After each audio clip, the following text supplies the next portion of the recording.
Hi there, and welcome to this Max Moment. So the scene was electric. It was the 2016 Rio Olympics, and the world was watching as two of the greatest swimmers of their generation faced off in the 200-meter butterfly final. Michael Phelps, the most decorated Olympian in history, and Chad le Clos, the reigning champion and Phelps's fiercest rival. Now, as the race began, you could feel the tension, right? Stroke after stroke, the two swimmers pushed each other to the limits, matching each other pace for pace. Okay, but as they approached the final 50 meters, something subtle yet impactful happened. Le Clos, sensing that the race was tight and feeling the pressure, he turned his head to the side and looked over at Phelps to see where he was.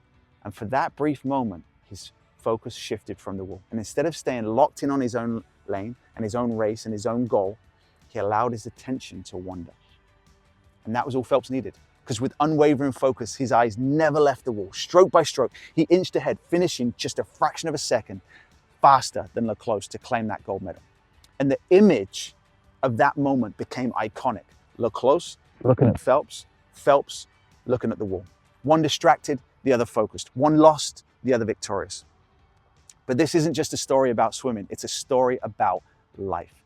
Because you see, how often do we, like Le Clos, turn our heads to compare ourselves to others? How often do we lose sight of what truly matters because we're too busy looking at someone else's journey or their success or their progress?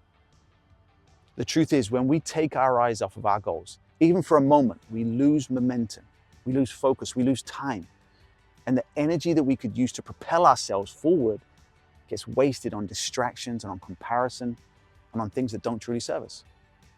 See, Michael Phelps didn't win the race that day because he was stronger or faster. He won because he stayed in his lane. He trusted his training and his preparation. He kept his eyes on the wall and he swam his own race. And life is no different. There will always be distractions, right? There will always be people ahead of you and beside you or even behind you. But their race isn't your race and their lane isn't your lane. The only thing that matters is what's in front of you, your goals, your vision, and your mission. So the next time you feel the desire to compare, to look sideways, to focus on someone else's path, remember that lesson from Rio.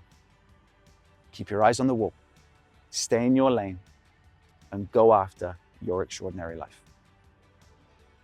Choose to make today a great day, and as always, choose to live life to the max. I'll see you next time.